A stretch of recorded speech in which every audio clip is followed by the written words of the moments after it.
Hi friends, welcome back to my channel. ఈరోజు పండుగల special రవ్వ కేసరిని ఎలా చేసుకోవాలో చూపించబోతున్నాను. పండుగలప్పుడైనా, ఇంట్లో ఏదైనా అకేషన్ అప్పుడైనా సింపుల్గా, టేస్టీగా 10 నిమిషాల్లో చేసుకోవచ్చు. వంట రాని వారు కూడా ఈజీగా 10 నిమిషాల్లో చేసుకోవచ్చు. ఈ కమ్మని టేస్టీ రవ్వ కేసరిని ఎలా చేసుకోవాలో ప్రాసెస్ చూసేద్దాము. ముందుగా స్టవ్ మీద ప్యాన్ పెట్టుకొని 2 స్పూన్స్ నెయ్యిని వేసుకోవాలి. నెయ్యి వేడైన తర్వాత కొన్ని జీడిపప్పు, కిస్మిస్లు వేసుకొని దోరగా ఫ్రై చేసుకోవాలి. లో ఫ్లేమ్లో పెట్టుకొని లైట్గా కలర్ చేంజ్ అయిన తర్వాత వీటిని ఒక బౌల్లోకి తీసుకొని పక్కన పెట్టుకోవాలి. అదే నెయ్యిలో 1 కప్పు బొంబాయి రవ్వ లేదా ఉప్మా రవ్వని వేసుకొని బాగా కలుపుతూ దోరగా ఫ్రై చేసుకోవాలి.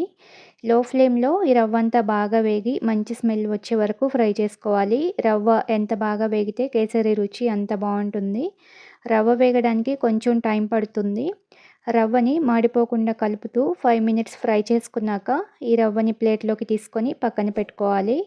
అదే ప్యాన్లో 1 కప్పు రవ్వకి 3 కప్పుల వాటర్ని తీసుకోవాలి. 3 కప్పుల వాటర్ అయితే కరెక్ట్గా సరిపోతుంది. ఇందులో కలర్ కోసం కొద్దిగా కుంకుమ పువ్వుని వేసుకోవాలి. కావాలంటే ఫుడ్ కలర్ అయినా వేసుకోవచ్చు. నేనైతే కుంకుమ పువ్వు తీసుకున్నాను. మీడియం ఫ్లేమ్లో పెట్టుకొని వాటర్ ఇలా బాయిల్ అవుతున్నప్పుడు మనం ముందుగా వేయించి పెట్టుకున్న రవ్వ అంతా వేసుకొని బాగా కలుపుతూ ఉండలు కట్టకుండా మిక్స్ చేసుకోవాలి. ఇలా బాగా కలుపుతూ రవ్వ అంతా బాగా దగ్గరగా అయ్యేంత వరకు ఉడికించుకోవాలి. ఫ్లేమ్ని సిమ్లో పెట్టుకొని రవ్వ సాఫ్ట్గా అయ్యే వరకు ఉడికించుకోవాలి. రవ్వ తొందరగానే కుక్ అవుతుంది. ఇదంతా బాగా ఉడికి దగ్గరగా అయిన తర్వాత 1 కప్పు పంచదారని వేసుకోవాలి. స్వీట్ ఎక్కువగా తినేవారైతే మరొక పావు కప్పు వరకు వేసుకోవచ్చు.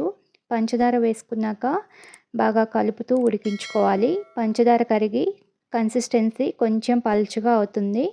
మళ్ళీ ఇదంతా బాగా దగ్గరగా అయ్యేంత వరకు ఉడికించుకోవాలి. ఇందులోనే మరొక 2 స్పూన్స్ నెయ్యి, హాఫ్ స్పూన్ యాలకుల పొడి వేసుకొని అంతా కలిసేలాగా మిక్స్ చేసుకోవాలి. నెయ్యి కావాలంటే ఇంకొంచెం వేసుకోవచ్చు. నెయ్యి ఎక్కువగా వేసుకోవడం వల్ల టేస్టీగా ఉంటుంది. పంచదార కరిగి ఇదంతా బాగా ఉడికిన తర్వాత మనం వేయించి పెట్టుకున్న జీడిపప్పు, కిస్మిస్లు వేసుకొని మిక్స్ చేసుకొని కన్సిస్టెన్సీ ఇలా పల్చగా ఉన్నప్పుడే స్టవ్ ఆఫ్ చేసుకోవాలి.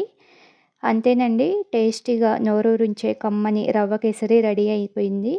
ఇలా చేసుకొని మనం దేవుడికి ప్రసాదంగా పెట్టుకోవచ్చు.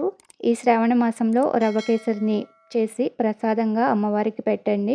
మీరు కూడా ట్రై చేసి మీకు ఎలా కుదిరిందో కామెంట్ చేయండి. వీడియో నచ్చితే లైక్ చేయండి. మీ ఫ్రెండ్స్కి, రిలేటివ్స్కి షేర్ చేయండి. కొత్తగా చూస్తున్న వాళ్ళు మన ఛానల్ని సబ్స్క్రైబ్ చేసుకోండి. Thank you for watching this video.